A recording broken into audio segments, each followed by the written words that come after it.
Thank you. Thank you.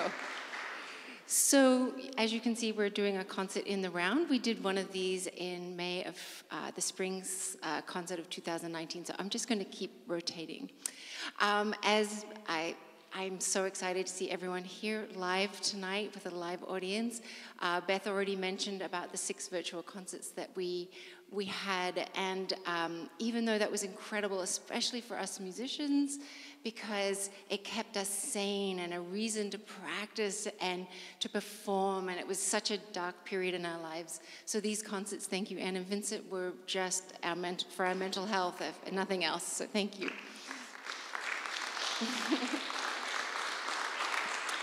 So, but nothing's quite the same as having a live audience. So, as I said, we're very happy. I centered tonight's concert around a piece I recently came across. It's by a Dutch composer, Merlijn Twaalfhoven, and it's called Play. His mission is to really break down the barriers between the audience and the performer. And the idea is for the audience to participate, and I thought that was a terrific way for us to reconnect. Thinking about connections, of this last year and a half, we've really, I've definitely been thinking about how important they are. Connections with old friends and connections with people we've never met before. Sometimes I will just strike up a conversation with a stranger, 2-minute conversation, and it makes my whole day. Those of you might know, I always read poetry for these concerts, so I found a poem about strangers. It's by E.E. Cummings. It goes like this. If strangers meet, life begins. Not poor, not rich, only aware. Kind neither, nor cruel, only complete. I not you, not possible, only truthful. Truthfully once, if strangers, who deep our most ourselves touch forever.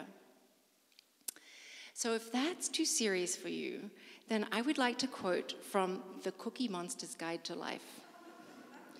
Stranger, just friend, me have not shared cookie with yet. So here tonight we are all together, some old friends and some new, and those that we don't know, we are just friends that we have not shared music with yet. So many of you will recognize our longtime colleague and friend Deborah Buck joining us, Yousif and I tonight do a Jalal, and we also have 2 new friends to the series, Charles Yang on violin and Christine Lamprea on cello.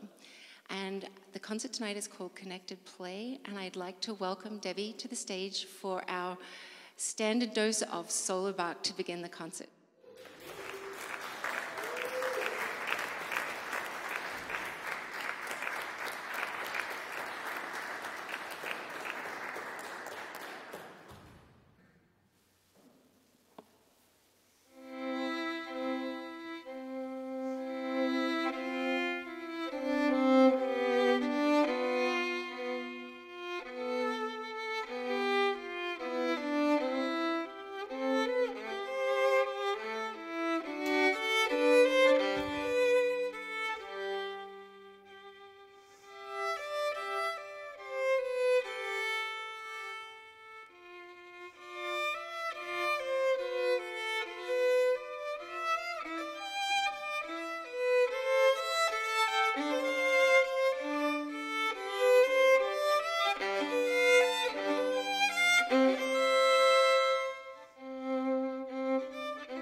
All right, Kathryn and I are now going to play a piece by Payton MacDonald named Devil Dance. And Payton MacDonald, similar to me, is somebody that studied classical percussion, but then went on to study some different world music. And for Payton, he studied a lot of music from North India.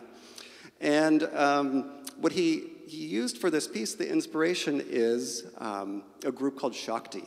And if anyone has ever heard Kathryn and I play this piece called Joy by Shirish Corday, it's also inspired by Schächter. Schächter is a group that was put together by John McLaughlin, a really great jazz guitarist, but then he collaborated with a bunch of Indian musicians. So this was Payton's inspiration for this. A couple things that you'll hear. One is, it's like the idea we call of Jugalbundi. And in India, Jugalbundi is kind of like a playful competition between two equal musicians.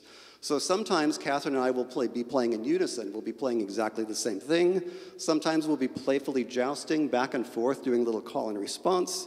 Sometimes she'll be playing at a meter of 3. I'll be playing at a meter of 4, kind of confusing us and the audience as to where the beat is. And then it also opens itself for a little improvisation. So this is called Devil Dance by Payton MacDonald.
Hello, everyone. I just want to take this opportunity to tell Kathryn how grateful I am, not only for tonight, for providing this opportunity for myself and my colleagues, but for keeping us going over the last year and a half. I mean, it, personally speaking, was a lifeline, a musical lifeline as an artist, to have things to practice for, like she said before, and get excited for. And so it's really something to see you all here live and be able to connect in a way that we haven't been able to for so long.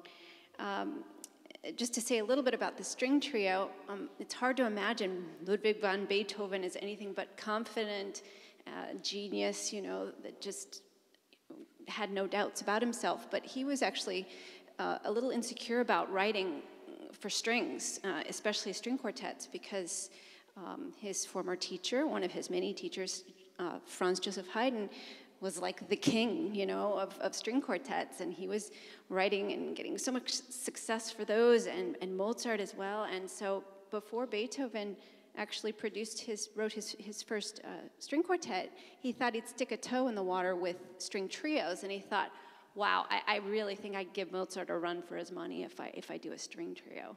And this is how this work came about. He was simultaneously working on the Opus 18, the D major, which we played on a concert a year ago, the first movement. Anyway, the movement starts with a slow introduction. It's almost like an operatic curtain coming up, event about to start, kind of feeling very slow. And then it goes into Allegro con brio, which is exuberant and joyful. We hope you enjoy it.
Hey, everybody.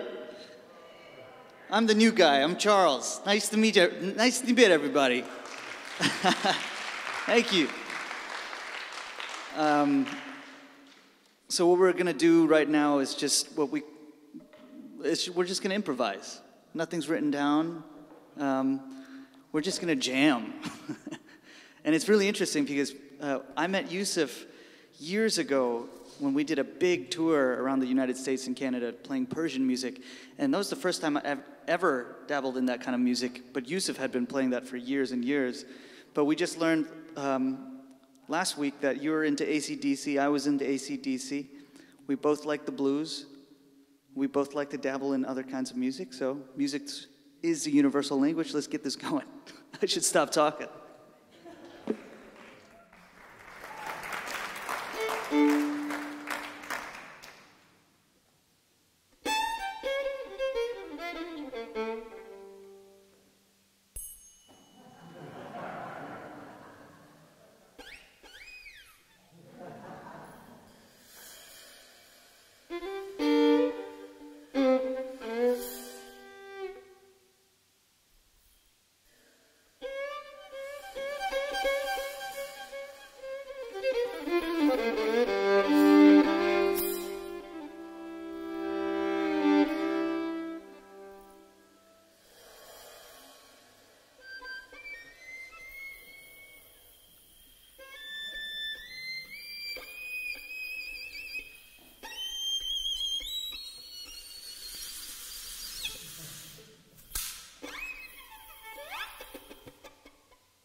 Hi, everyone. I'm also the new gal here. He's the new guy, I'm the new gal.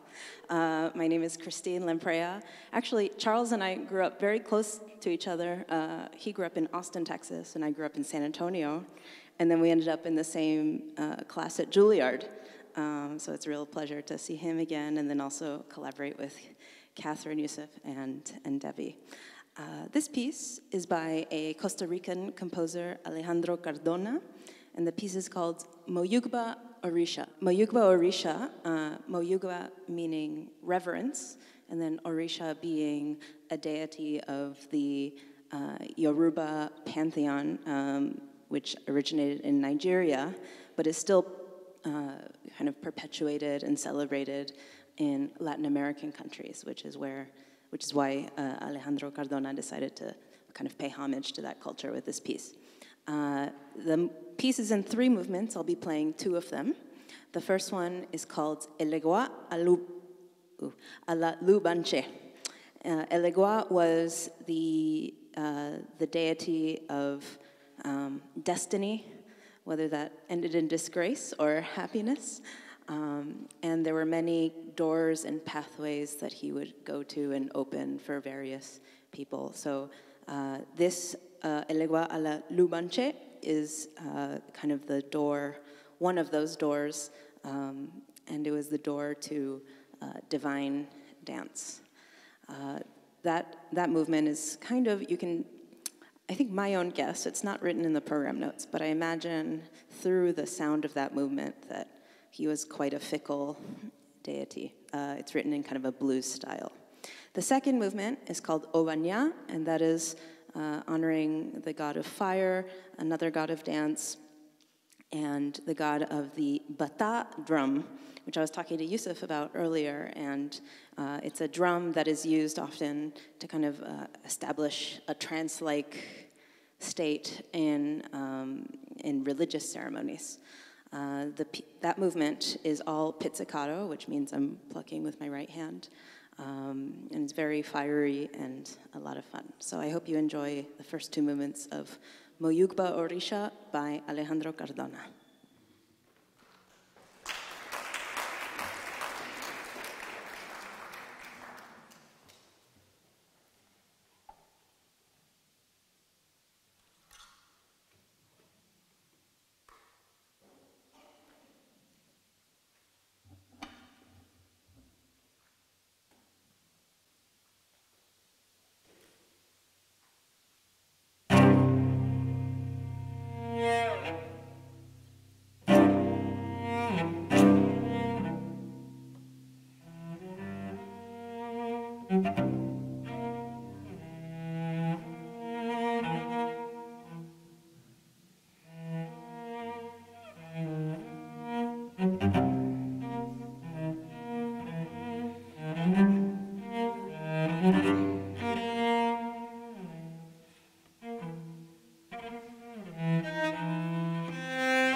Okay, so next we're going to play this piece by Merlijn Twaalfhoven. I had to practice how to say his name, by the way, because it's Dutch.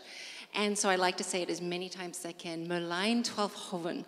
And this piece, as I said, is at the center of this evening's program because it involves audience participation. You guys get to perform with us. But please don't be nervous. We are going to rehearse before we launch into the program itself. What I've been noticing is a lot of programs falling on the floor. So in anticipation of more programs falling on the floor, let's put them on the ground. And because what you're going to need is free hands and stamping feet. So if you have anything in your lap that you think will fall, why don't we just secure it on the ground right now? And that way, when you are participating, we only hear the humming, the stamping of your feet, and the clapping of your hands. So, just a little bit of background about Play. It was commissioned by the Kronos String Quartet. They have 45 plus years of commissioning. They're an incredible string quartet based in San Francisco that has given all of us string players so much music. And this particular piece is as part of their 50 for the Future project. So they're going to leave a legacy behind of 50 new compositions this year, and they will be easily accessible and free to download on their website.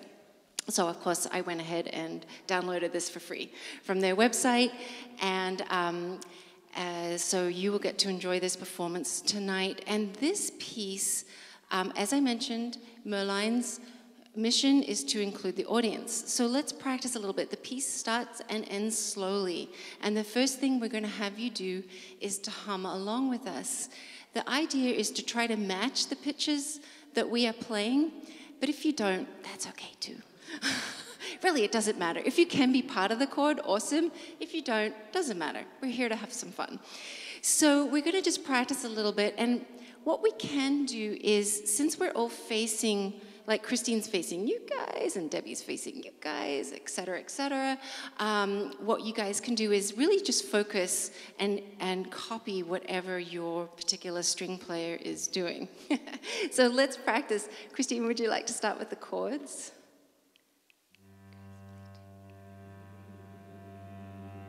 Ooh, that's beautiful. I thought I might have to get you guys to really, like, do something, and you guys are fine.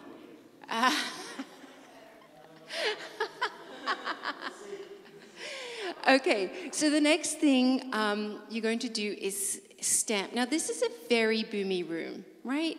As you can see, like, somebody's over there doing something, you can hear it over this side. So we might just have to rehearse stamping our feet a little quieter. So let's see how we go with it. Debbie, can you lead us off?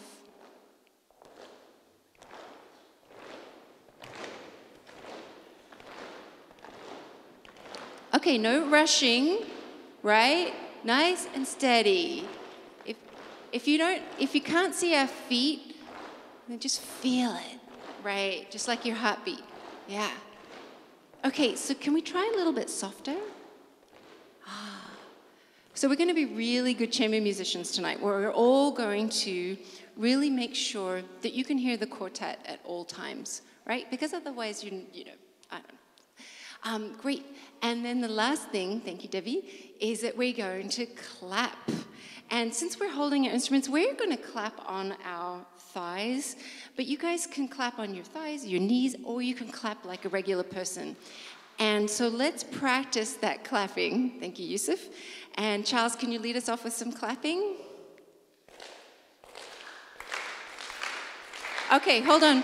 Just listen to Charles for a second. This one's tricky.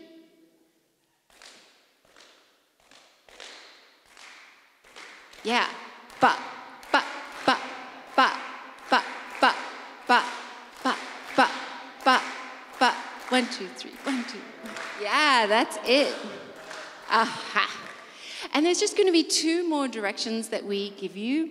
We are going to either cup our ears and ask you to keep humming, or we are going to tell you to stop, like a policeman.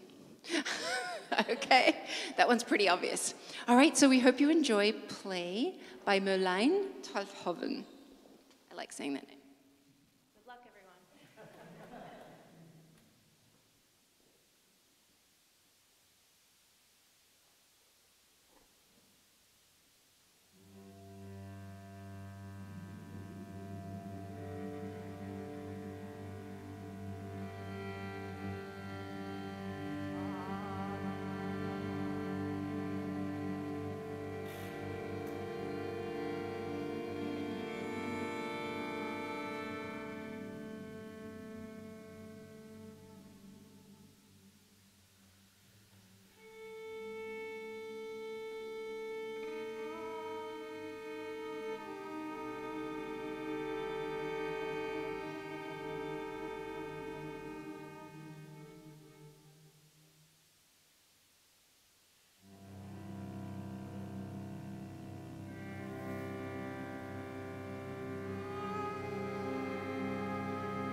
Okay, so I'm going to play a new solo that I devised for this concert. It's called Four Corners.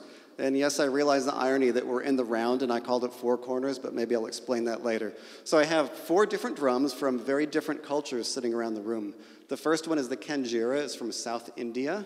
This is the tar drum. It's from North Africa. The rick is from the Middle East, and the bowron is from Ireland.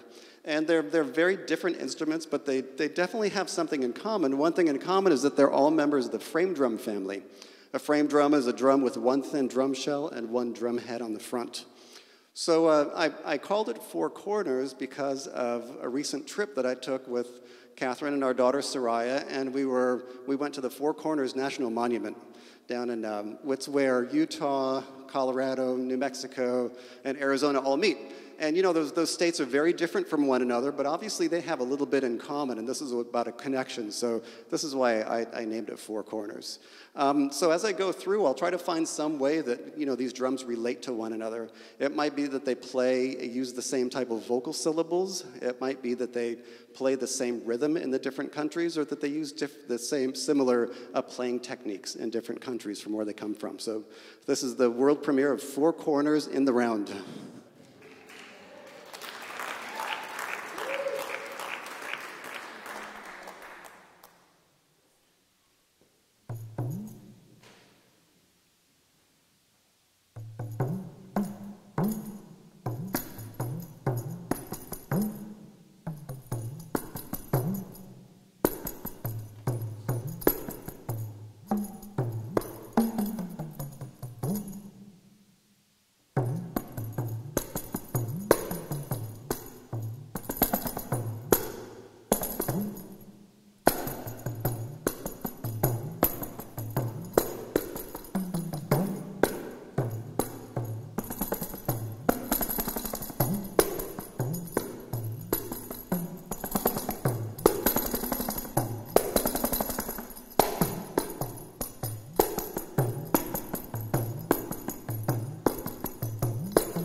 ba-doom, doom, doom, ba-doom, ba-doom, doom, doom, ba-doom, ba-doom, doom.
So the next piece on tonight's program is by Jessie Montgomery.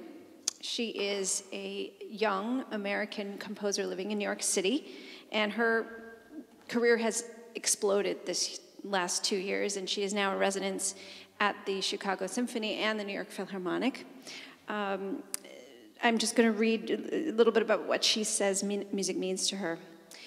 She has described music as her connection to the world and that it guides her to understand her place in relation to others and challenges her to make clear the things she does not understand. And in her own words, she says, I imagine that music is a meeting place at which all people can converse about their unique differences and common stories. This duo was written for her friend, Adrian Taylor. The piece is meant as an ode to friendship. And I am grateful and thankful that I have met Christine and Charles this week, made new friendships, and I hope that that comes through in our music making now.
not going to say too much about Mendelssohn, but I will say that you're about to hear one of the most gorgeous single movement works by Felix Mendelssohn. This was written during the course of his life, but published posthumously along with 3 other single movements, and published as Opus 81. So you might have heard this as part of a set of 4 pieces. But we're just going to play the single movement tonight, Capriccio. It starts with an andante where the first violin acts like a singer and the 3 of us accompany her. It's beautiful. And then she does a little flourish of a cadenza, and then Charles takes us into a fiery fugue worthy of Beethoven, whom Mendelssohn really looked up to. So I hope you enjoy the Capriccio by Felix Mendelssohn.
So while we get set up, first of all, thank you so much, everyone, for coming tonight. This has felt so good to play live music with such a great audience, you know, at the return of this place. Thank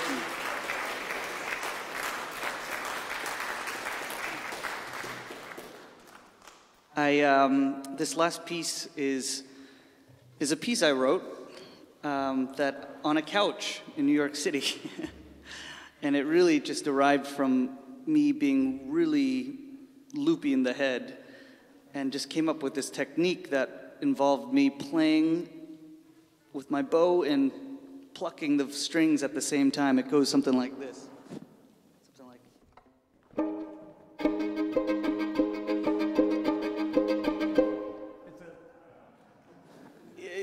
You know, it's really weird. So the whole piece was written because of that thing that I came up with, and it became a solo violin piece. So when Kathryn asked, hey, do you have anything that we can do? I sent her this, and she's like, hey, can you arrange it for string quartet and percussion? And I already knew how great these players were, so of course the answer was yes. But I was also very nervous to write for this group. So this will be the premiere of the string quartet version of Loopy. So thank you so much for having this on the program. And, hope you enjoy. Yeah, Yousif got...